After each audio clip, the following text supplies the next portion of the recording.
We're live. Hi, good afternoon, folks. This is Jim Hodson here at the Fort Worth Aviation Museum, one of the most touchable warbirds in Texas.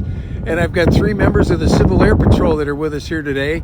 And we're going to talk a little bit about the history of the Civil Air Patrol and what they do here in Texas. But we're going to start out with the CEO of the squadron that lives with us, Captain Roman Potenza. So, Roman, why don't you introduce the other folks you're with, and we'll go from there. Well, I'm Roman. This is Second Lieutenant Eric Irwin. He's my deputy commander for the unit. This is our cadet deputy commander of operations supports, deputy commander of supports, Zeno Smith. He's a first lieutenant. Yes. Okay, great. When did the CAP start? I mean, we call it CAP, but it's really Civil Air Patrol, right? Yes. So the Civil Air Patrol started just a couple of days before America was brought into World War II. During this time, we participated in civil defense along the coastline of America, oftentimes being forward air patrollers, patrolling for submarines, Nazi U-boats, and as a form of pilot training for the civilian forces, since a lot of the pilots were overseas at that time. Okay, it's my understanding that during the Second World War, there was no civil aviation other than what was required for airline transport, mail, logistics, that kind of thing. So Civil Air Patrol were the only civilian airplanes that were flying, weren't they? Correct. It was one of the largest mobilizations of your average day citizen of America, where they came in, were able to assist in some capacity that they were able to, defending America and protecting its borders, while also earning a pilot certificate or further training. Okay, now the Civil Air Patrol now is an auxiliary of the U.S. Air Force, correct? Yes. Was it back then also? It was an auxiliary of the Army Air Corps. The Army Air Corps, okay. But it was still essentially part of the military. Back then, yes. Okay. Now we are considered a benevolent corporation. Okay. If we are called up to serve in the capacity of search and rescue, disaster response, counter drug, we are considered at that point Air Force Auxiliary. Okay, and tell me about the three main functions of the CAP. Sure thing. So our three main programs is aerospace education. One of our biggest reasons for existence now is being able to go into the communities and teach STEM, aerospace topics, and support local organizations in aviation matters. Okay, and it's three roles. What is it? It's search and rescue, aerospace education, and then cadet program? Sure. So okay. We have emergency services where we go and train to respond to search and rescue exercises, search and rescue events, emergency service dispatching for natural events that happen, like disasters and hurricane, fires, blood transportation for certain groups. Then we have cadet programs, which is for the cadet side of the organization, which is 12 to 19, where we teach them all aspects of the organization while going through a leadership lab in a safe and learning environment. Well, that sounds pretty canned. Let's talk to the cadet a little bit. Why did you decide to join the CAP? I decided to join Civil Air Patrol for the search and rescue side. Okay. Because I'm interested in passions to try and help people as much as I can. So how long have you been a cadet? I've been in Civil Air Patrol as a cadet for a little over 2 years. Okay, and you're now the senior cadet here in the squadron? I'm one step below. One step below, okay. Yes, sir. Okay. I'm on the executive podium. So I know there's going to be other people that are going to ask, how much time a month do you spend? Depending on activities, it can range as little as 4 meetings a month, for about 12 hours a month. Okay. I've spent as much as probably 3 weeks at camp activities a month. And what's your favorite activity? Activity, it has to be medical orientation training. Okay. Okay. All right, great. And Eric, you mentioned, now I know this, but you're fairly new to the squadron. But are you here because you've got a son or daughter in the program? Are you part of the squadron because you have a son or daughter in the program? I've got a son in it. My son William is in the program. Okay, and what's your function with the squadron? I'm the deputy commander. Okay. I'm here to help support my son, learn more about search and rescue. Okay. You're part of the Phoenix 388 Composite Squadron, right? What makes it a composite squadron? Because we have both cadets and senior members of the same unit. Okay, what is it usually? Usually what? Just the cadets? Normally it's going to be just the senior members, and then if there are cadets, they're going to be part of a composite. Okay, all right. Now, does the 388 have any kind of a specialty? So this 388 specializes right now in ground team and emergency services. Okay. Most of our cadets and senior members are all qualified all the way up to what we call ground team 1 and ground team leader, which is typically a group that can last 72 hours out in the field. Okay. With re-equipment time. We have a lot of members in the organization at our unit that have gone out to specialize in a job based on the skills that they have acquired in Civil Air Patrol. Okay. At this unit, for instance, we have a couple of our members who are going off to nursing school. We have a couple of members who are licensed paramedics who originally didn't think about those vocations at all until they came to this unit and they realized this is a pathway to success that I can benefit from. Okay. So what kind of actual events have you been on? Actual search and rescue kind of operations? I have been on, I want to say 7 real worlds since I've joined back in 2017. I was part of the logistics team for the Hurricane Florence response. Okay.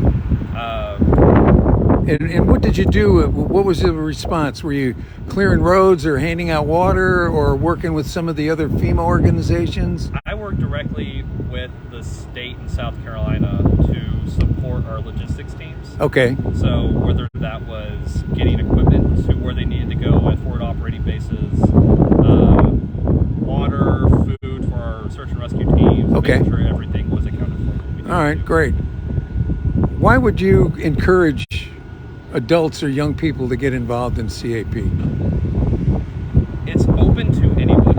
Okay. Really, anyone can come in and you can show up to the door of our meeting saying, hey, I just want to volunteer with you guys. I don't know much about you guys. I've never been in an airplane. I've never been doing search and rescue.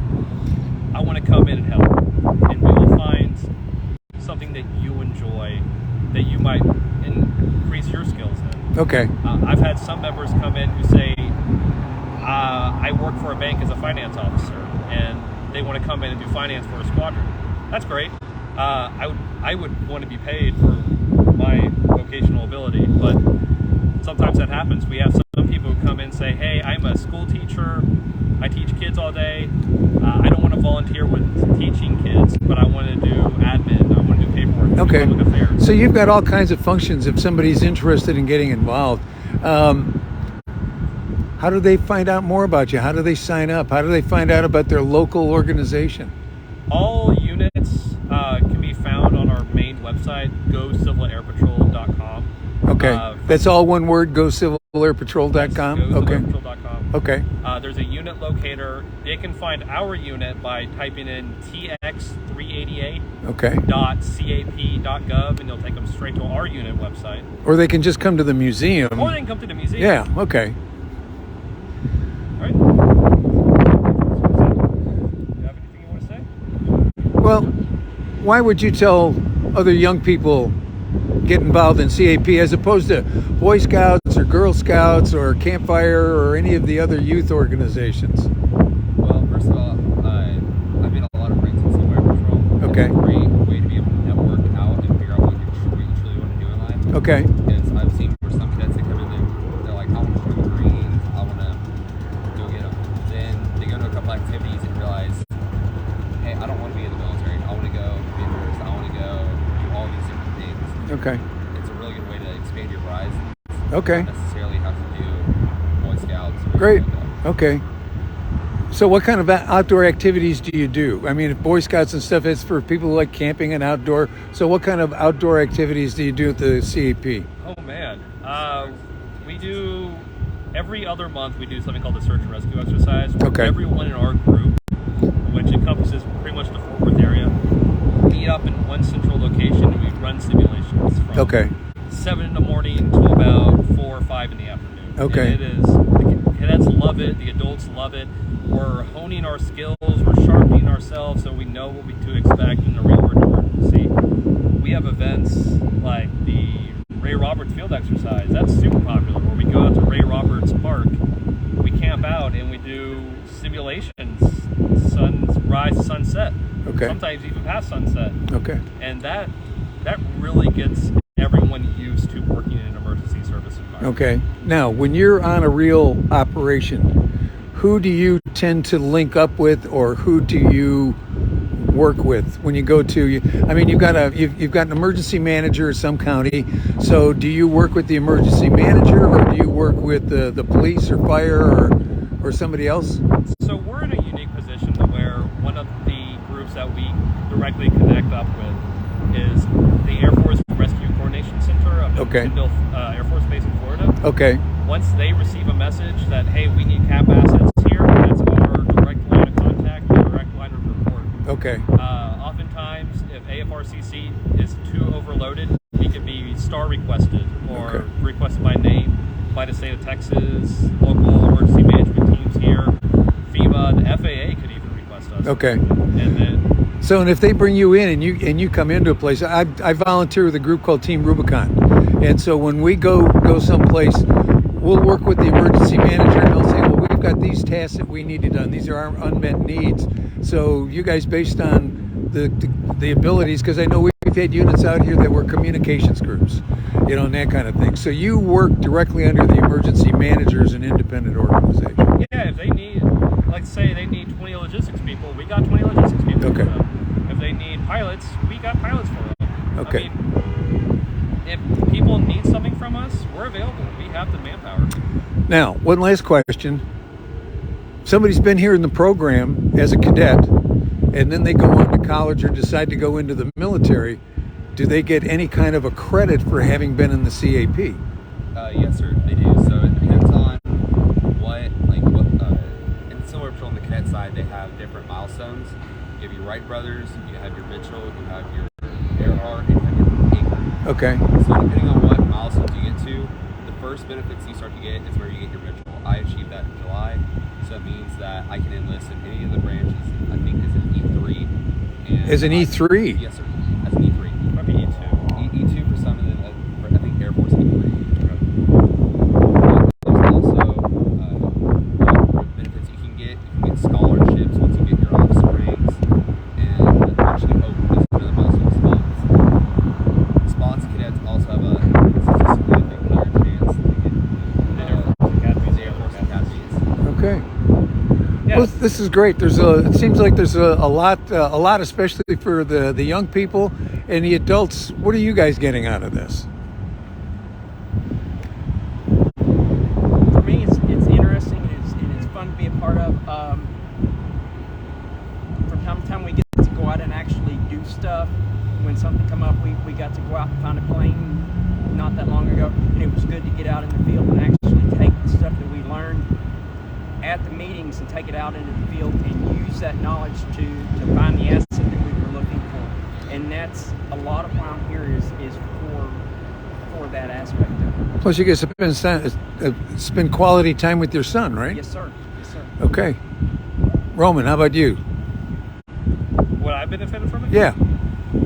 I joined Civil Air Patrol as a internship credit in college because they needed public affairs people, and I forgot to get an internship credit because of college. Joined up in the South Carolina wing. I assisted them as a wing assistant public affairs officer.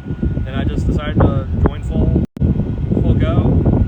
Haven't looked back. It's been fantastic. I would not be here in Texas at my current job if it wasn't for Civil Air Patrol and the experiences I had in that organization. So, as adults, you're all volunteers, and obviously, as cadets, you're volunteers. So, But I tell you what, we're about the end of our time here. Anybody got anything else they want to add before we end this for today? I think we're good. Okay, well, listen, I appreciate you guys come out. And if somebody's interested, not necessarily in this squadron, but any of the others, they can go to, again, Go to civilairpatrol.com. civilairpatrol.com. Otherwise, and then they can find you through there, or people can come out here to the museum, which we highly encourage. Because the cadets work here with us too. They help us out with traffic control at events, and they've washed airplanes and any number of different things. And so we host that squadron along with an adult leadership group. So, okay, so from the Fort Worth Aviation Museum, this is Jim Hodson saying thanks for being with us today, and we'll see next time. We're probably going to go out and see what they're doing with the YF-16 out in Justin. So thanks, folks.